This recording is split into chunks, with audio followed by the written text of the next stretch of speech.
मदनी जैसे लोग ये बीमार कौम के बीमार मानसिकता के लोग हैं।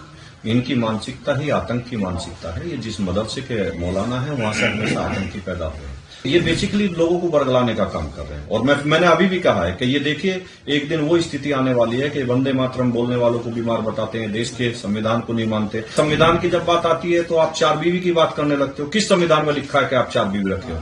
तब तो आप सरिया की बात करते हो। देखिए जिहाद प्योरली आतंकवाद है, चाहे वो लव जिहाद हो, चाहे बोट जिहाद हो, चाहे वो लैंड जिहाद हो, चाहे जितनी तरीके के ये जिहाद है, ये आतंकी इसी तरीके के जिहाद चलाते हैं और ये आतंकी के समर्थक लोग हैं।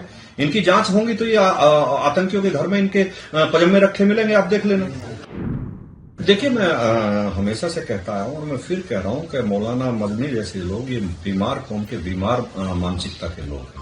इनकी मानसिकता ही आतंक की मानसिकता है। ये जिस मदरसे के मौलाना है वहां से हमेशा आतंकी पैदा हुए हैं और हमेशा से वहां से आतंकवाद चलता है। वहां हमेशा जांच होती रही है, हमेशा से वहां देश की एजेंसियों ने जांच की है, हमेशा से वहां आतंकवाद का पर्दाफाश होता रहा है। इसी तरीके से ये मौलाना बीमार ये बेसिकली लोगों को बरगलाने का काम कर रहे हैं। और मैंने अभी भी कहा है कि ये देखिए एक दिन वो स्थिति आने वाली है कि वंदे मातरम बोलने वालों को बीमार बताते हैं, देश के संविधान को नहीं मानते। अरे संविधान की जब बात आती है तो आप 4 बीवी की बात करने लगते हो। किस संविधान में लिखा है कि आप 4 बीवी रखे हो?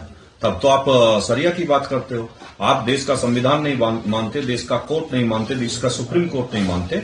आपको मानना पड़ेगा, नहीं तो देश के लोग आपके पीछे इस तरीके से पड़े हैं कि आपको यहां से दौड़ा दौड़ा के मारेंगे और पाकिस्तान के लाहौर तक छोड़काएंगे, उससे नीचे नहीं छोड़ेंगे। जिहाद को लेकर उन्होंने कहा है कि जिहाद जरूरी है जब अत्याचार होगा। देखिए जिहाद प्योरली आतंकवाद है, चाहे वो लव जिहाद हो, चाहे बोट जिहाद हो, चाहे वो लैंड जिहाद हो, चाहे जितनी तरीके के ये जिहाद है, ये आतंकी इसी तरीके के जिहाद चलाते हैं और ये आतंकी के समर्थक लोग हैं।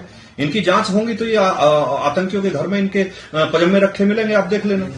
वोट जिहाद की आपने बात करी, SIR चल रहा है, किस तरीके की तैयारियां हैं? देखिए ये एक बहुत अच्छी व्यवस्था है और ये चुनाव आयोग की बहुत अच्छी व्यवस्था है। जिस तरीके की इन्होंने ये वोट जिहाद के नाम पर जिस तरीके से वोट बनाने का काम किया है, जो फर्जी वोट है वो काटी जाएंगी, जो सही वोट है देश के लोगों की वोट है वो रहेंगी। विपक्ष इसका विरोध कर रहा है, इसको लेकर क्या कहना है? विपक्ष तो अब कहीं कुछ है नहीं, बिहार में देख लिया, कहीं कुछ नहीं है। देश में आने वाले 25 साल किसी का कोई नंबर नहीं आ रहा है। विपक्ष बौखलाया हुआ फिर रहा है, विपक्ष में कुछ नहीं है।